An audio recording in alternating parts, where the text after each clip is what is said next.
我们时常在网络上看到许多人分享什么半年内10万订阅，经营自媒体赚了几千万，并分享什么经营自媒体是零成本创业，导致现在在路上买个便当，他可能都有几千几万的粉丝，甚至连国中生都开始经营拍片，而造就这样满街都是网红部落客的原因，其实许多都是看着一些多年前抢占市场龙头的自媒体经营者的分享，觉得好赚，出去住宿吃美食讲讲话写些文章拍拍片就可以赚钱。但以前能赚，现在市场那么饱和还能赚吗？的确，现实根本没有想象中美好，一个血淋淋的案子就在你面前。所以今天的影片就跟你分享：第一，自媒体需要付出哪些成本和代价；第二，与其他创业相比它的优缺点；第三，如果你依然打算跳入这个坑，什么样的经营模式更好，帮助你在踏入这个领域前做足时间、金钱与心理准备，避开我踩过的雷。感兴趣的话就看下去吧。大家好，我是小芳，每周陪你用一点点时间在财富积累路上进步。如果对这样的内容有兴趣，欢迎按赞、订阅、开启小铃铛哦。第一，成本与代价。经营自媒体的人不外乎是为了赚钱，而会选择这条路。相比于其他副业，看似比较不花成本，但其实背后的隐性成本不少，而付出从来不会等于收回。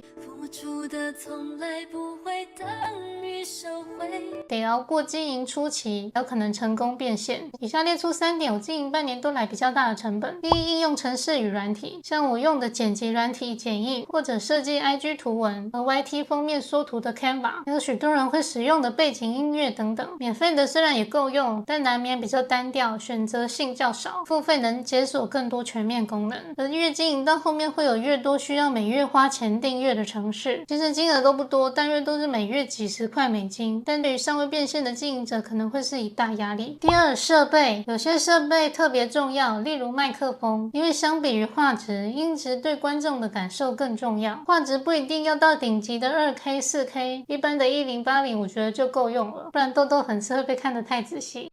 但假如音质不好，听了难受，就会大大的影响续看率。另外，如果需要剪辑，拥有好的手机以及电脑也很重要，这些都是成本。第三，心理压力。前面提到可能半年以上都在积累期，如果是离职经营，除了可能会有来自家人的压力，自己给自己的压力其实更多。那如果有正职工作在职经营，是不是得牺牲下班休息放松的时间？试想下，下班拖着疲累的身躯到家，还得反人性的不间断的做着可能没有回报的工作，能坚持下去的人可说是少之又少。甚至未来有点流量后，可能会承受来自网民的不友善言论。那既然缺点这么多，为什么我还要经营呢？接下来来聊我认为自媒体经营与其他创业的优缺点比较，就会知道为什么我还是选择了这条路。原因一，正因为以上缺点，能刷退90%以上的普通人。观察你身边的朋友下班后都在做什么，大部分都在休息放松吧，因此竞争者的比例并没有想象的多。但不可否认，剩下1成的人都是有决心有行动力的人，所以要竞争也得拼尽全力。原因二，其他网络创业或者副业一样需要经历积累期。首先是很多人也考虑过的电商创业，我认为要在电商领域赚钱，需要寻找毛利高且竞争少的产品，并且也需要透过各种行销方式、平台分润把商品销售出去。而且倘若做起来后，有人也发现这块蓝海市场，除非品牌吸引力够，拥有护城河，那么才可以避免恶性竞争的结果。再来还有许多人考虑的接案副业，那优点是有做有钱，累积一些客户或作品后，赚的钱也能越来越多。只是我认为接案的收入比较容易有天花板。第三个也是最主要选择这条路的原因，与我的愿景相符。我的理想是在家工作，并且像被动收入能越做越轻松的项目。自媒体符合这些特点，虽然积累期很长，但可以安排自己的工作进度，也不受场地限制工作。如果积累了一定粉丝后，赚钱的速度也可以加快，花费的精力与时间也可以减少。那第三，2024年的今天怎么样经营自媒体的方式更好呢？虽然我现在也还没有亲身验证，但我们还是可以观察自媒体这圈子正朝着线上结合线下的产品与服务，还有知识付费的方向发展。这不是我凭空捏造的。首先我们可以观察，在前几个月已经宣布未来旗下的平台包含 YouTube 都将推出产品栏位，也就是鼓励创作者利用 YouTube 结合产品或服务销售以后，能抢抢占这块大饼。其次，我们也能观察到各个百万 YouTuber 都开始推出自己的付费课程，其中最具代表性的是前几周老高的重大公告。整段影片简单来说，就是原本每月4支影片，其中2支现在要改成付费影片，教学如何经营自媒体。那你可能会想，那既然这些大佬有那么多粉丝都开始做了，我们普通人要怎么拼过这些人呢？首先，每个人的领域不同，我们专注在自己兴趣专长的领域去比较就好。例如你是卖咖啡的，如果你的频道分享咖啡知识，在那么大的市场里，竞争就会减少很多，你的观众都将是对咖啡有兴趣的人。如果能结合线下的销售，一定也会获得更多陌生客户，提高营业额。如果你认为自己没有擅长的领域，那不太可能，原因是你从小到大一定克服过、解决过某些难题，那现在正在经历这些困难的人，很可能就会需要你的帮助与提供的价值。例如你曾花了好几年时间取得了烘焙乙级证照，之后也从事了几年相关的餐饮工作，那么这样的知识对某些想踏入这个领域的人可能就会有帮助，或者一般民众自己在家需要时，也可以透过你的内容自己动手 DIY。 那你可能还会想，可是我虽然懂一些，但我又不是最厉害的，跟我差不多或比我厉害的人毕竟有很多人啊。首先，其他人不一定愿意花时间精力整理资料并分享，就像前面提过的，大家下班想休息想放松，反人性经营的人不多。再者，跟你相同领域的人擅长的细分领域不一定相同，例如都讲投资，有些人擅长当冲，有些人擅长虚拟货币，有些人喜欢买股票，有些人喜欢用 ETF。